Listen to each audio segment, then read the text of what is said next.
uma série de pesquisas que a gente vem fazendo ao longo desses 2 anos, e a gente entrevista pais e responsáveis de estudantes da rede pública brasileira, com uma amostra representativa para todo o Brasil e para as regiões também.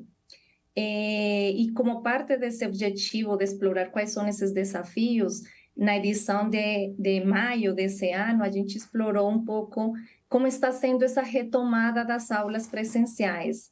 E temos uma boa notícia de que 94%, ou a maioria dos estudantes, retomaram aulas presenciais. Mas a questão é que retomar as aulas presenciais não é suficiente para poder recuperar ou fazer uma recomposição de aprendizagem desses 2 anos que foram, enfim, muito difíceis e que enfrentamos desafios e que muitas crianças, jovens e adolescentes ficaram com defasagens. Então, quando você, Jéssica, traz o dado de que só 39%, 4 entre 10 estudantes têm acesso a aulas de reforço, isso é muito preocupante. Por quê? Porque imagina que foram 2 anos em que crianças tiveram acessos muito diferentes. O Brasil enfrenta um problema de conectividade que já era antes da pandemia. Então, muitas crianças não tiveram acesso a aulas ao vivo com o professor, não tiveram todas essas oportunidades como alguns outros se tiveram. Então, há um fator de desigualdade muito grande e muitas crianças, a princípio, não tiveram uma sequência regular de acesso a atividades remotas, dependeram muito de material impresso e da mediação de pais que muitas vezes também enfrentaram desafios para apoiar seus filhos. Então, na retomada das aulas presenciais, a gente espera muito esforço para que essas crianças possam recuperar essa aprendizagem e possam evoluir e progredir.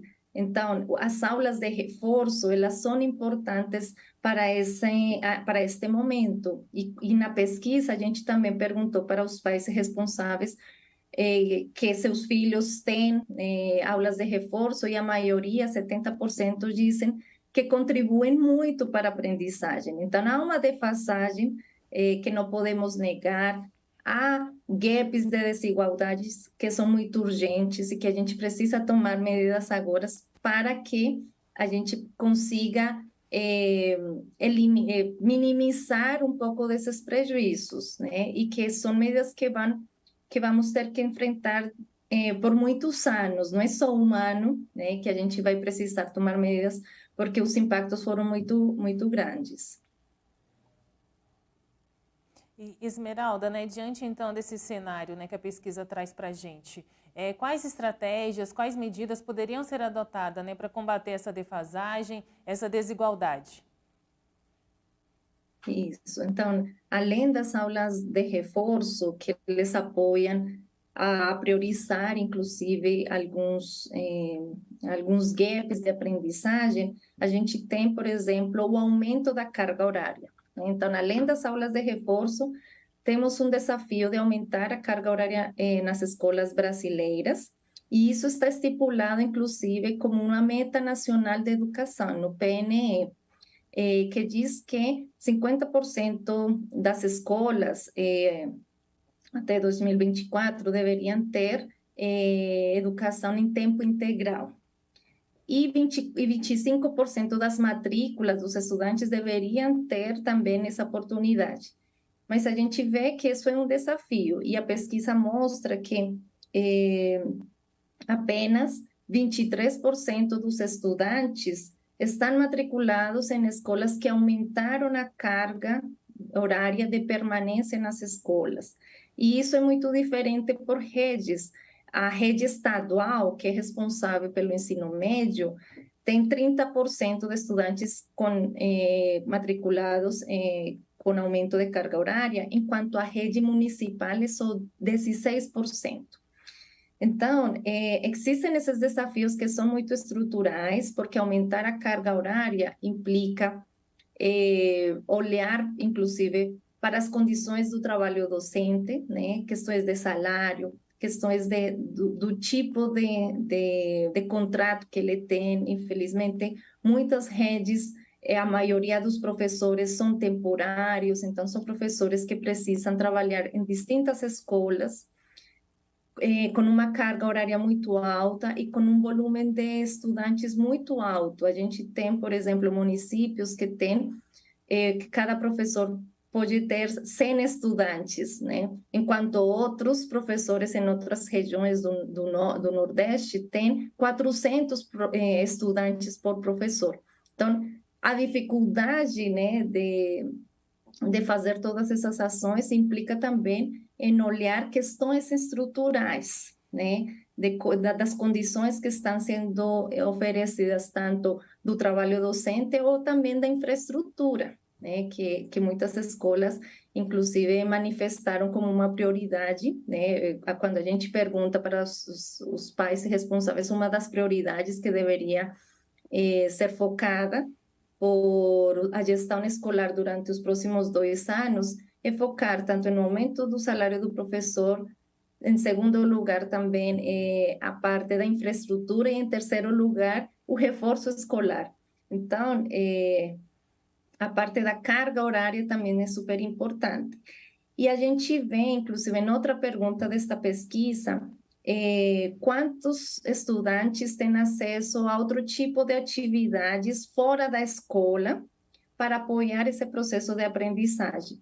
E nós temos que só 24% realizam essas atividades extras para poder dar essa continuidade. Então, são os mesmos pais ou responsáveis que decidem levar essas crianças, enfim, para que tenham um reforço fora, né, fora da escola, porque a escola não está oferecendo.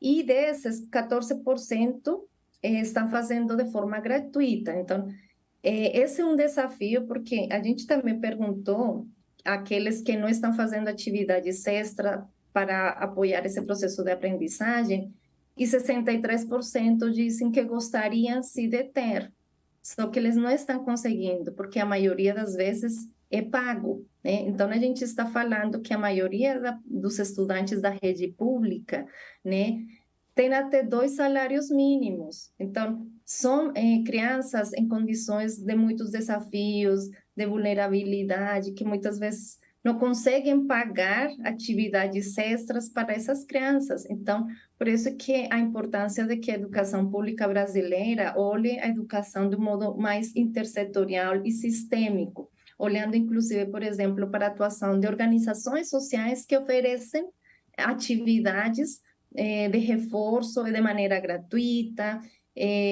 com muita metodologia também pedagógica. Então, porque a escola, enfim, com todos esses desafios que eu já mencionei, de questões laborais, de estrutura, enfim, muitas vezes não vai conseguir. Mas como podemos atacar, enfrentar, olhando de uma forma mais sistêmica, olhando também para os equipamentos que existem no território, como organizações sociais que podem apoiar nessas atividades extra.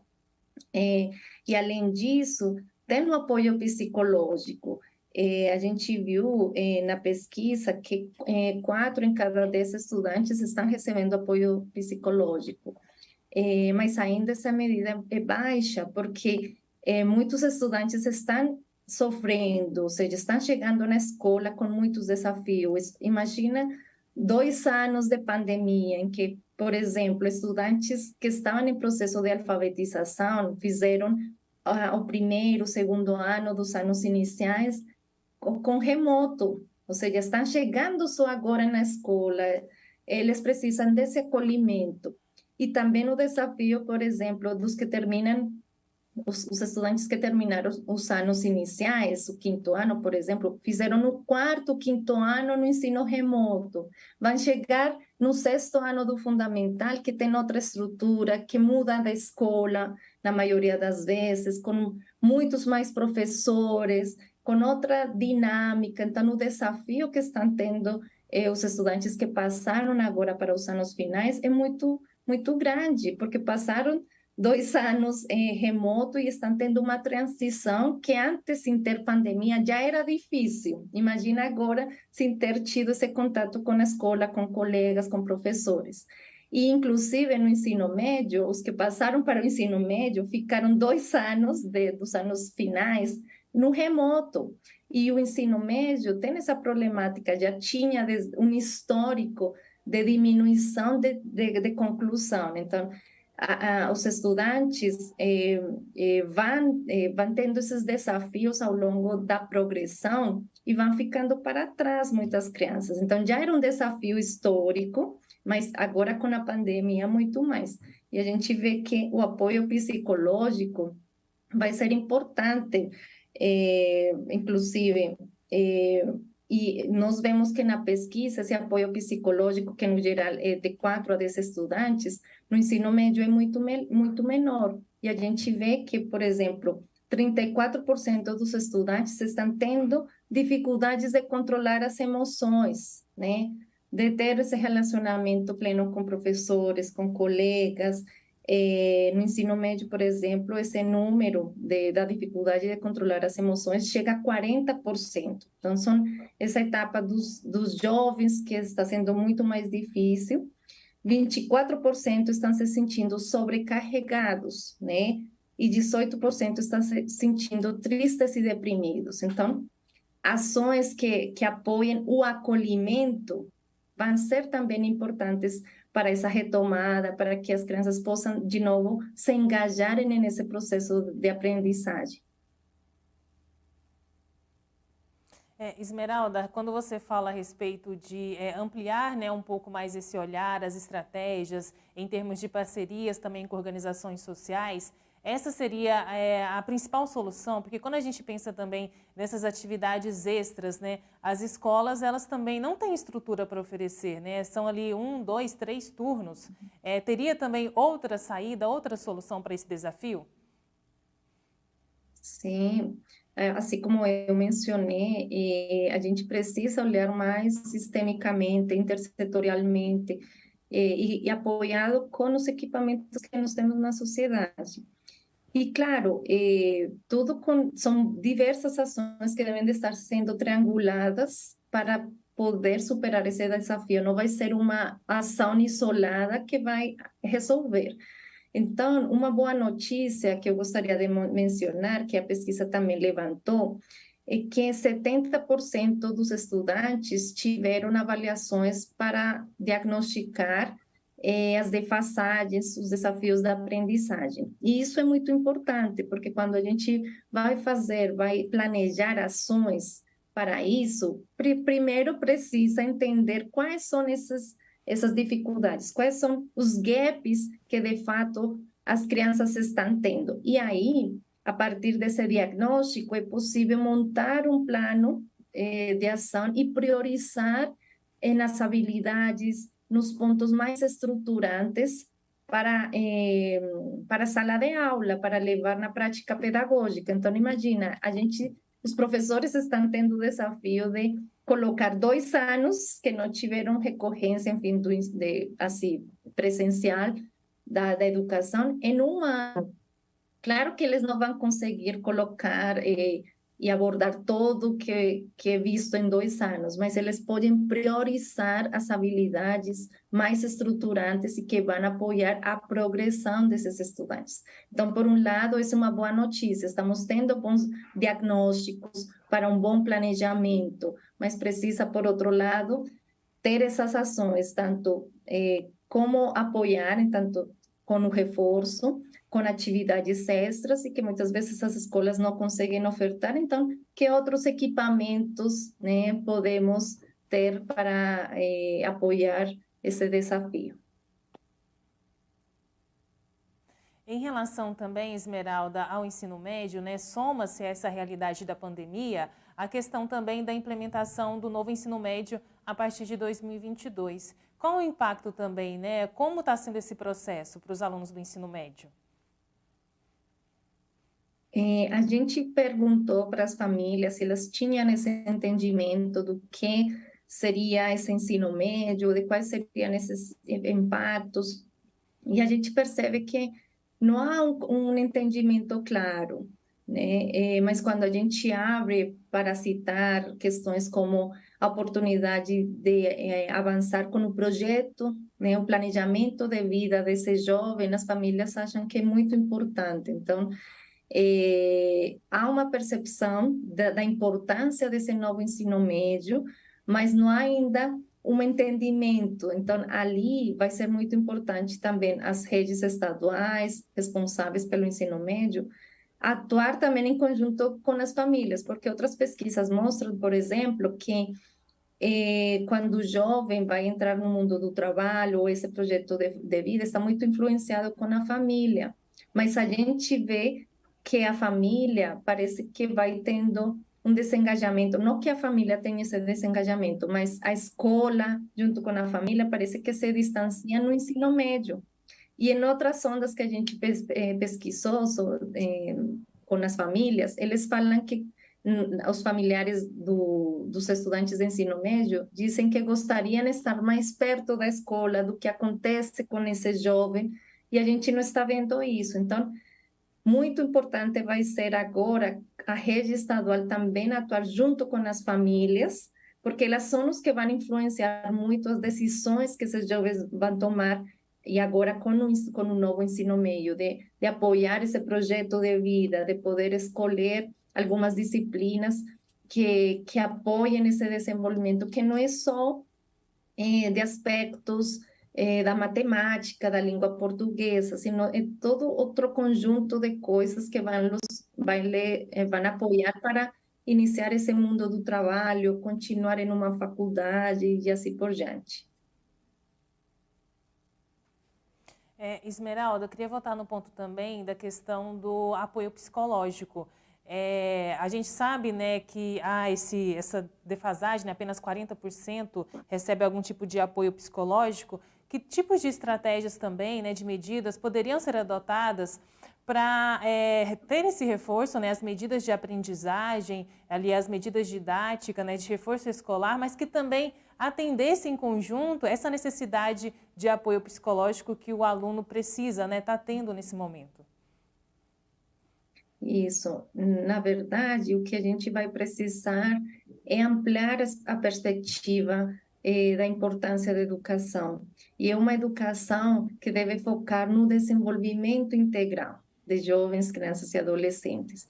Então, a gente tem um progresso muito grande que foi a definição da base nacional comum curricular, que estabelece o que as crianças têm direito e deveriam aprender nas escolas.